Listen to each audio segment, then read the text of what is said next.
Hello Targar friends. Hey everybody, it's Jason Blaha here and it's time for another work mode workout. And today was dynamic effort squat and deadlift day. Now, this is the second week in the wave, so we go up 5%. So we're working with 55% max for 5 sets of 5 off the box. And again, you guys will notice I'm a couple inches below parallel. We're off of a low box.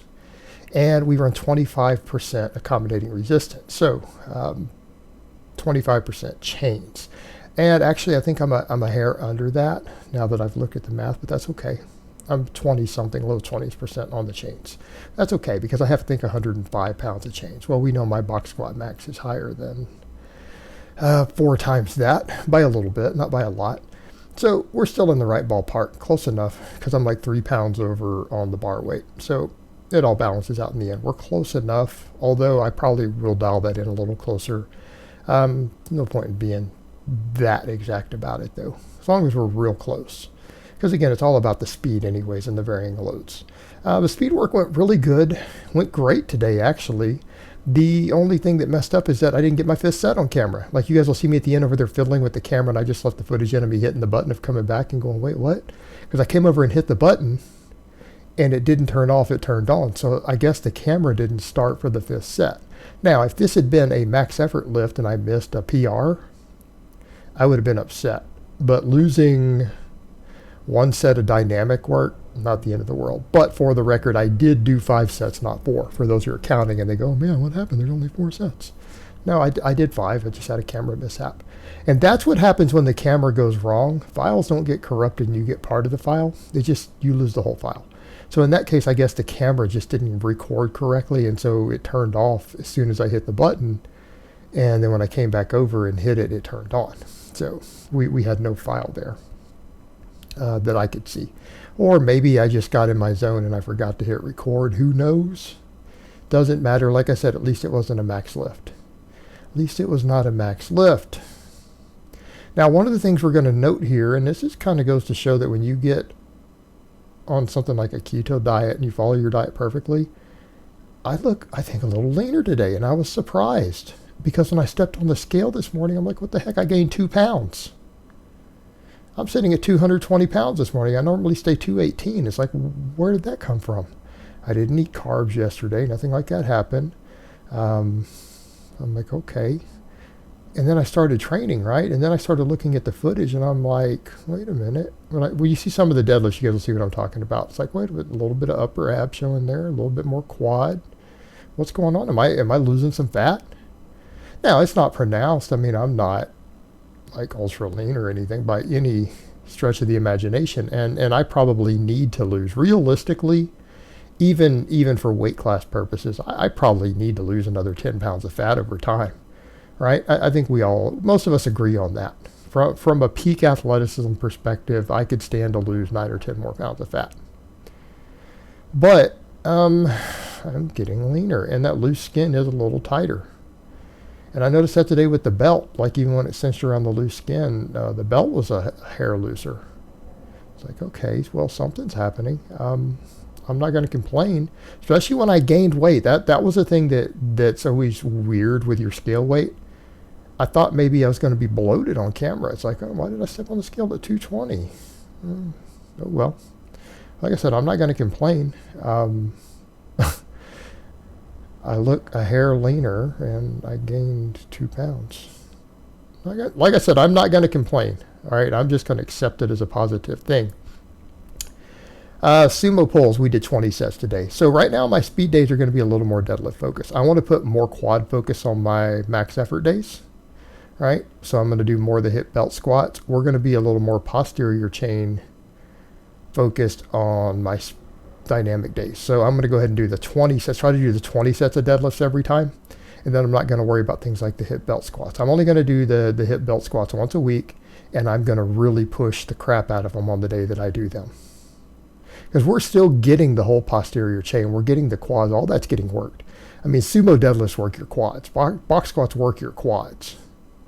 But I want to really give them an extra focus on the heavy day. And then this lets me work a little more posterior chain. And I'm going to do my glute ham raises afterwards. I tend to do 3-4 sets of glute ham raises on all these days.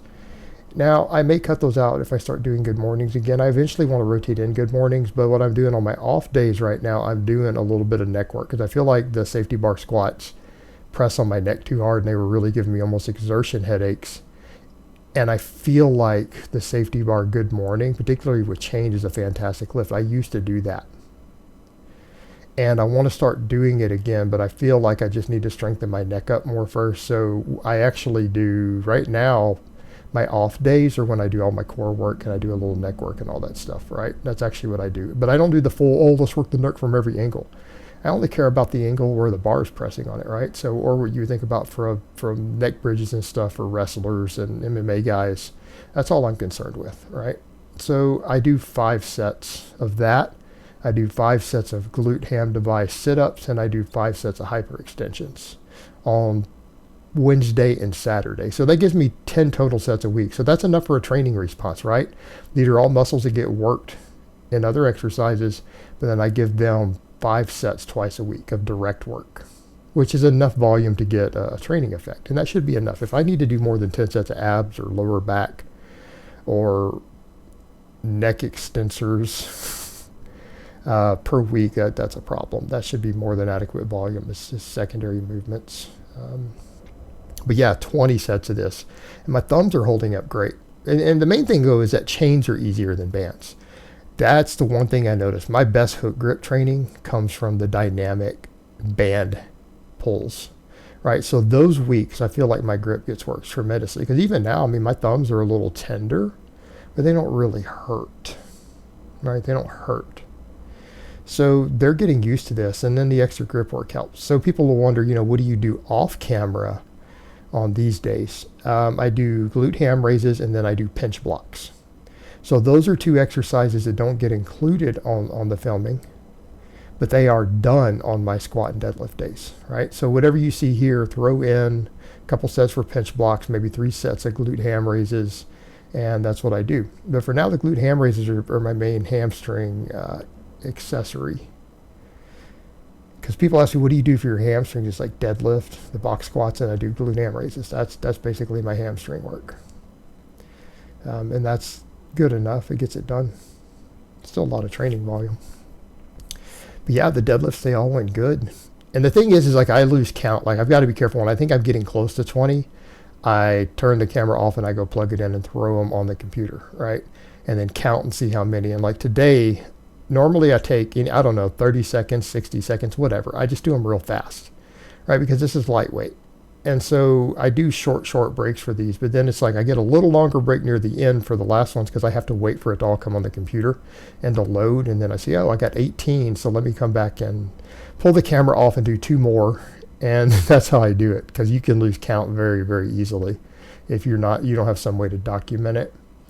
So that's what we're doing. So it's 5x5 speed box squats, 20 singles with the pulls. So on the rest times on the box squats for speed, I take 90 seconds. And for the deadlifts, I average about a minute. Sometimes it's less than a minute, but usually around the 30-second mark, I start coming back over, getting set up, get ready to come over and do my next set. And so a lot of times I just stand right there in the room and walk around for, quick 30 seconds and think, and then come back over and do it. So that's fast. Like people ask, how long does this take? These are quick. Like once you get your change, setting up the chains takes almost as much time as doing the work does, because you're talking about 90 seconds between 5 sets of box squats, right? And then the speed pulls about a minute. So, I mean, the speed pulls take 20 minutes to do all 20 singles. So you're doing approximately one rep per minute. So again, this is pretty fast. Like your assistance movements take more of your time. I find that for me in general, other than this workout, because it's only one assistance movement at the moment, I do the rows, but then I do other stuff later. Sometimes that stuff can take longer. Like my speed bench day, I spend way more time on the assistance and accessory work than I do the actual benching, because you just knock through it so quick. So it's all the accessory work that adds up to the time. I mean, if you came in and only did your max effort and DE work, workouts would be 30 minutes long, right? You'd be in and out of the gym in no time. And that's where people mess up on this system of training. They'll be like, oh, this doesn't work. You're right. It doesn't. It doesn't work if that's all you do. You have to do accessories. You have to really get the most out of it, because the accessories are what ensure your progress. And maybe not so much on this day for me, because again, I do a fair amount of volume with the 20 singles, so I don't need a lot of assistance work. But on the max days, I do a lot more. You know, we get more in. But it's all about picking the right ones, and it's still, you've got to do your ab work. You've got to do your lower back work. You have to do all those things. And for me right now, I'm just trying to optimize volume, because that's been the other thing too. And maybe that's been the secret to the success of why I'm getting a little bit more recomp coming through, is because I'm really trying to get the most out of my training volume. I'm trying to hit close to the maximum volumes I can recover from, making sure I'm staying within my recovery though, and focusing on quality reps. That's why we do limit sets on all the assistance movements, and everything is taken within, 1 rep of failure. And everything is as heavy as I can get away with. So I use lower reps on any exercise that I can get away with it. And that's probably helping there, because again, we're getting quality training at optimal volumes, rather than just trying to throw junk volume at it and hope that it works, or to just lift heavy all the time and hope that it works. Everything is appropriately dialed in, so that I'm trying to get the largest training response possible, while keeping recovery on point. Plus, I've been doing more relaxation stuff lately. I've done some stuff to further de-stress my life, like, a number of things. I'm not going to get into all my private life, but I've done stuff to keep my life as stress-free as possible, and, it all seems to be working. Everything's coming along. I'm just going to keep being consistent, though. I'm going to keep moving forward, keep trying to recomp, keep trying to get stronger, avoid injuries, and again, keep everything dialed in. But I feel like everything's coming along good. I'm making good progress at this point this year. I just have to keep it up and continue to practice what I preach day in and day out, because people will say stuff like, well, you don't practice what you preach. Well, I don't think anyone can say that at this point. All right, that's a former criticism, and anyone who criticized me in the past could look at that and say, well, okay, we gave him a hard time about that, but he is practicing what he preaches now. So I would say, instead of getting upset and hating me, then count you guys as successful. I took your criticism on board and took your advice, guys. There you go. So people who are angry at me for not practicing what I preach, well, I did it. You should be happy. You should be happy. And then I did the last set, because on this at first I started with a weight I couldn't handle it today. So that triple, I just stopped there and I took weight off and did a 5x5 with 20 pounds lighter. And this felt a lot better. It's what we got to do on lifts like this. So I hope it has been informative, and I will talk to you guys next time.